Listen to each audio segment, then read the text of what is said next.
Welcome to the Light Reading Executive Spotlight Q&A. This is Light Reading's sponsored podcast series where we explore some of the people, technologies, and ideas that are moving the industry forward. My name is Phil Harvey. I'm the editor-in-chief at Light Reading, and today I'm joined by Alper Yegin, who is the CEO of the LoRa Alliance. Alper, thanks so much for making some time for me. Thank you, Phil. Thank you for having me here. The LoRa Alliance, if you're not familiar with this, and we're going to get into it, but one of the things I've heard about this is that it started in 2015 and is probably one of the fastest growing technology alliances in the sector, in terms of just membership going from starting to this, now it's 10th year going. Is that about right? Yes, absolutely. It started back in 2015, and we're now celebrating our 10th year anniversary, having reached more than 350 members all around the world. Yes, it's one of the fastest growing alliances in the industry. And there's probably a good reason for that. And that's why we'll get into that. So I guess the best place to start for those who aren't familiar is let's get into what is LoRaWAN technology, that the alliance is set up to educate the world about and support. What is LoRaWAN? Sure, thank you again. So LoRaWAN is a wireless communication technology, and which is specifically designed for Internet of Things. What is special about this technology is it provides long range of communication while consuming very little power and also using an unlicensed band. And that's what makes it very special. And this is a combination that was never satisfied by any of the existing technologies. And having seen there's a gap, the industry started moving in on that, built the LoRaWAN technology, like we talked about 10 years ago. And ever since then, we've been having a really good, fast journey, both evolving this technology and also getting it deployed all around the world. Yeah, and a couple things you said there made it sound unique in terms of other technologies like Wi-Fi and cellular that we typically use. So where does LoRaWAN fit into the kind of the wider networking landscape? Sure. So for low power connectivity, we always had technologies like Bluetooth, Zigbee, Z-Wave. While they've been consuming very little power, so one can build better operated devices, their range has been always limited in the order of like tens of meters or couple hundred meters. Whereas when someone needed long range, they had to go to cellular connectivity like 3G, 4G, and 5G, where they can reach miles after miles of connectivity. But the battery lifetime has been, as we all very well know, very, very drastic and very low.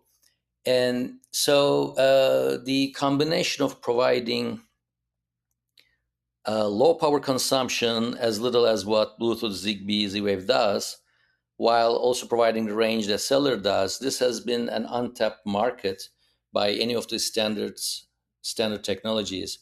There's always been some proprietary technologies, but obviously for reaching scale, one needs to have a standard and also have a healthy ecosystem. And that's where this is the gap that LoRaWAN has been filling in. And while doing that, we've been also using unlicensed band, which makes this technology be highly accessible to anyone to deploy, and that's where we are.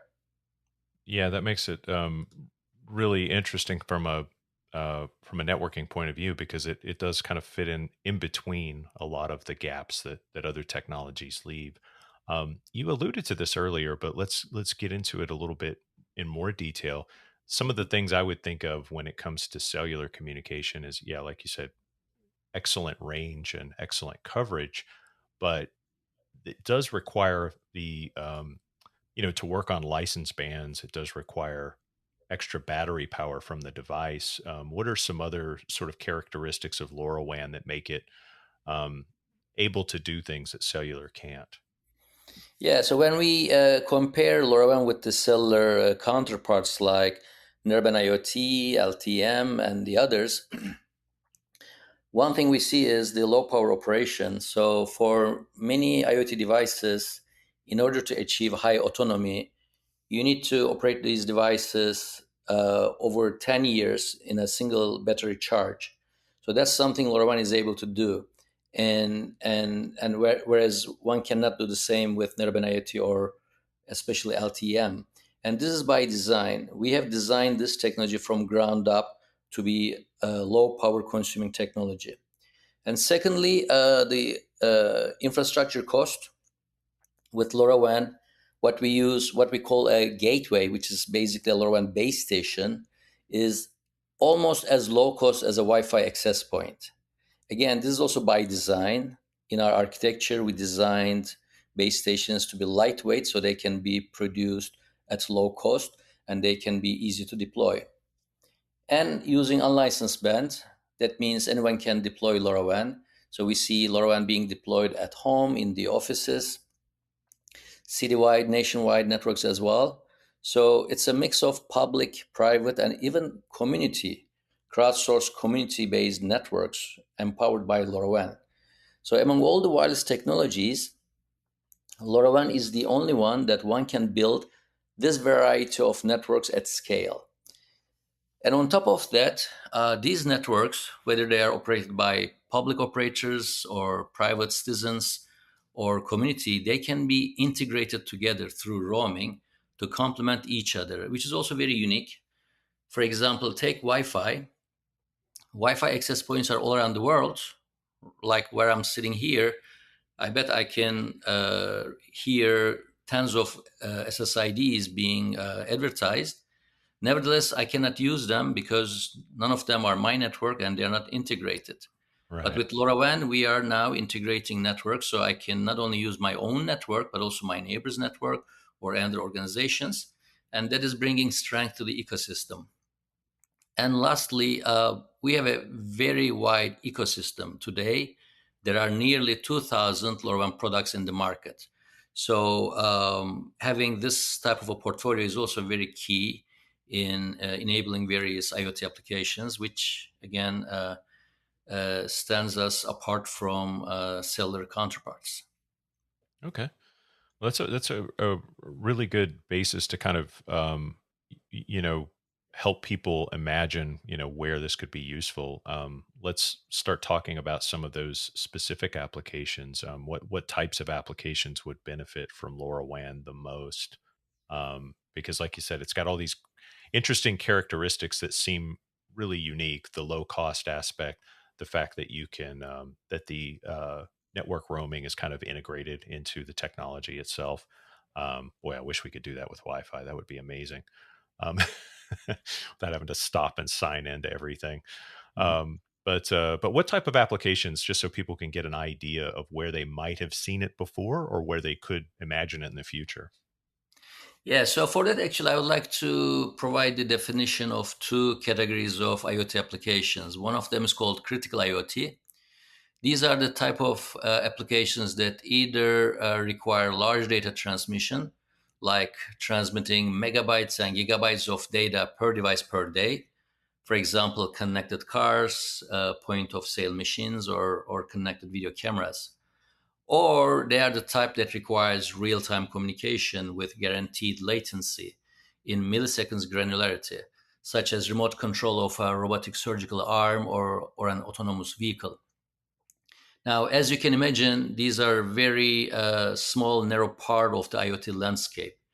And anything that doesn't require either of these features is categorized as so-called massive IoT, like smart buildings, smart cities, agriculture, many of the smart home use cases, like I said, except for the camera. These are massive IoT use cases. So LoRaWAN is specifically designed to serve the massive IoT use cases.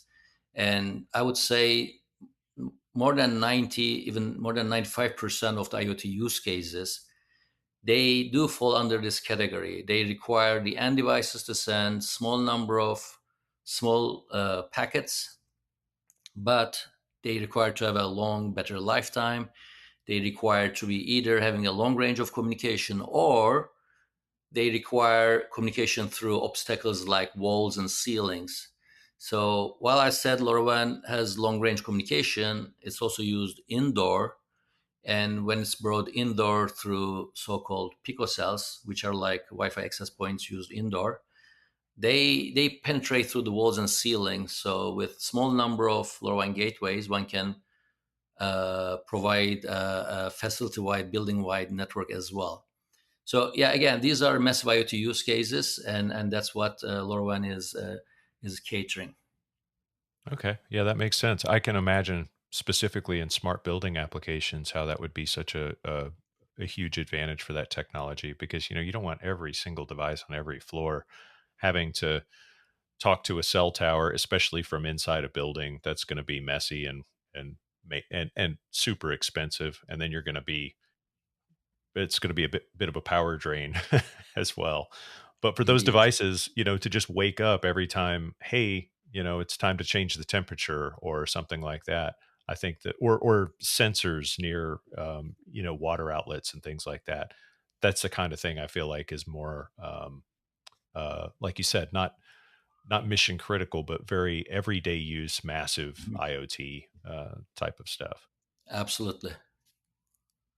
So that gives us a bit of an idea. Now, even though it's quite a different, LoRaWAN's quite a different technology than cellular, and cellular operators, um, uh, love using their own network for various things. Why are some cellular operators also deploying LoRaWAN in addition to 5G or whatever they're working on? Yeah. So, well, there are two reasons for that. One of them, well, in either case, actually, it's for LoRaWAN being complementary to what they offer. But there's Mhm. a wide area network reason, and there's a local area reason for that. In the wide area, to complement the cellular technologies for, again, for range, for low power, and for being easy to deploy, for being low cost, so that both indoor and outdoor coverage can be provided by the operator easily. There are several tier one GSM operators having deployed LoRaWAN, like Orange providing nationwide network in France, and KPN providing nationwide network in Netherlands, Swisscom in Switzerland, and Drei, the Austrian counterpart of 3 Hutchison. So Mhm. these are the nationwide networks. In addition to that, there are also private networks being deployed, such as Verizon, AT&T, and Tata. They deploy enterprise private networks for facility management, for street lighting, for various use cases. Again, complementing their wireless broadband networks, cellular IoT networks, and their wired networks at times as well. So LoRaWAN has been becoming part of their wide portfolio to extend their service to the areas that they couldn't have done in the past for lack of having a good technology like LoRaWAN. Yeah, I think the private networks in enterprise is a great example because those use cases are so varied depending on which company. Especially factory floor applications and other ones where there's like, um, you know, a a general need to monitor a bunch of things with the same, with the same kind of connectivity or the same, I guess, dashboard, in terms of Mhm. connectivity. But the actual use case of the devices is really varied. Like it could be warehouse applications or something like that, where some things need lots of bandwidth, some things don't. Some things need to be connected all the time. Some things only occasionally. Mhm. And so there's a wide range of use cases, even inside of a private network. And I can totally appreciate the service provider's point of view in assessing those opportunities. They want to be the service provider for all of it, not just Mhm. handing it off to 15 different partners, in the Mhm. process. So that totally makes sense. Are there some other kind of use cases or other companies that use LoRaWAN that we should be aware of, just as we're sort of thinking through where we might notice the technology in the future? Sure. So let me give a few more examples, and you will easily see that we have a very wide range of applications for LoRaWAN. There are several municipalities in France deploying LoRaWAN for street lighting. As the street lights are getting upgraded to LED based electronics, Hmm. they're also getting connected for remote monitoring, maintenance, and management. And another example is from oil and gas industry. Europe's largest oil refinery, operated by Shell in Rotterdam, they are using LoRaWAN for monitoring valves and rotating machinery, running predictive maintenance. Then jumping to US, another LoRa Alliance member company is Centegix. Their solution is panic button using LoRaWAN. So obviously, with a panic button, what you need is a long battery lifetime, because when you need to press it, you want to make sure it's still operating. And secondly, you want to get the signals all throughout the facility and even beyond that. So with like many buildings to be penetrated, LoRaWAN has emerged as the right technology for Centegix. That's why they have deployed LoRaWAN in more than 15,000 locations across the United States, several of which are schools, hotels, and hospitals. And Machine Q, a Comcast company, deployed LoRaWAN at the Starbucks stores. Hmm. More than half of the Starbucks stores in US have a LoRaWAN gateway and started using a cold chain monitoring application. And they're already working on adding other applications once they have the network. That's another nice thing with LoRaWAN. It's a multi-purpose network. You build it for one use case, but you can add several others as long as they fall under the massive IoT umbrella. And going to the factory floor, as you were mentioning, I would name Airbus. Airbus helicopters at several of their manufacturing sites deployed LoRaWAN for tracking assets. And LoRaWAN is not only for commercial businesses; it's also being used for direct use for people and planet. More than 35 wildlife parks across Africa deployed LoRaWAN in wide scale for Okay. tracking endangered species like black rhinos and elephants.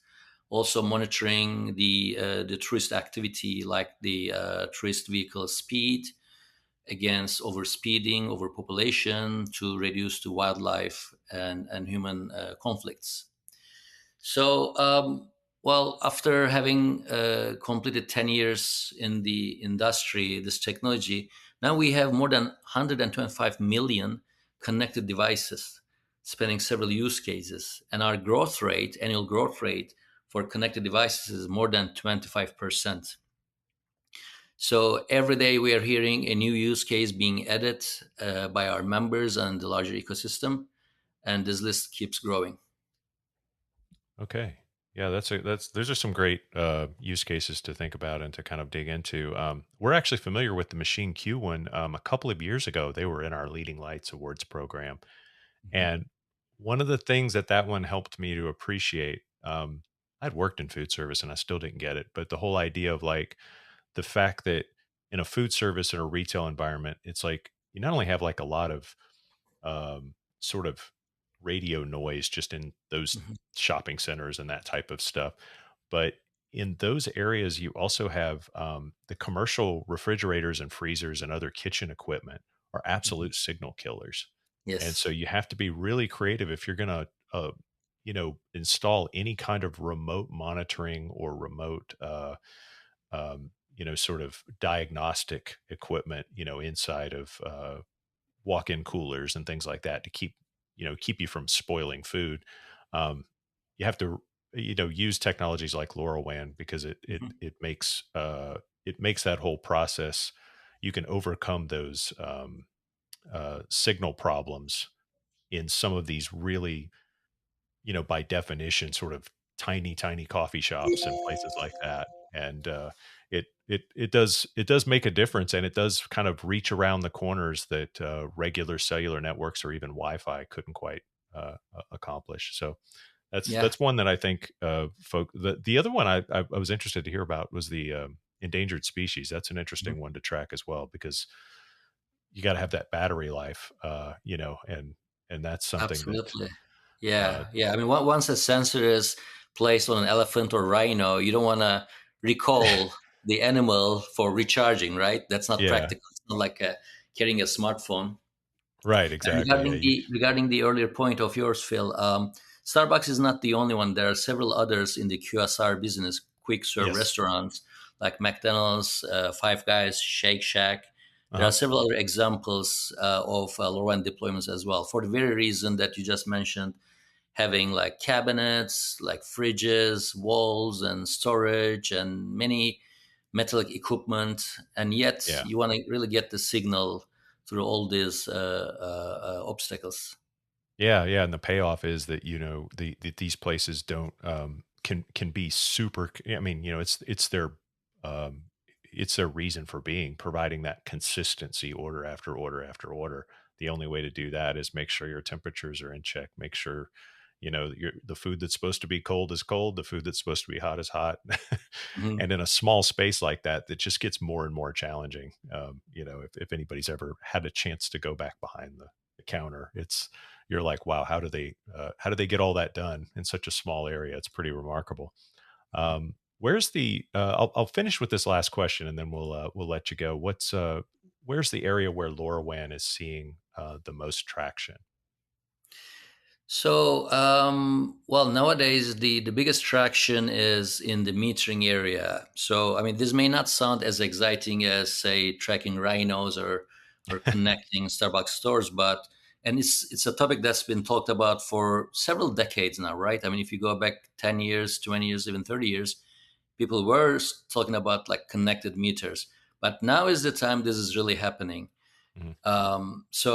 One of our board member companies, Zener, they have nearly 10 million connected devices, most of which are metering devices like water metering, gas metering, and another really large deployment is Veolia from France. They have 5 million water meters across France connected to Orange's nationwide network, and in US, in Australia, in Latin America, many other projects like these are live and connected today. So that's one area.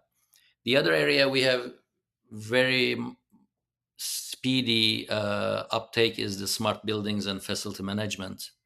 Okay. So Verizon, another board member in LoRa Alliance, they deployed LoRaWAN in State Farm NBA Arena in Atlanta for facility management. Mhm. And even though they are not a member, I would also mention AT&T. As of the beginning of this year, they started their connected spaces services, same vertical, facility management, and they're providing LoRaWAN-based solutions. And after these two, I would say smart cities, street lighting, then smart factories, and obviously agriculture.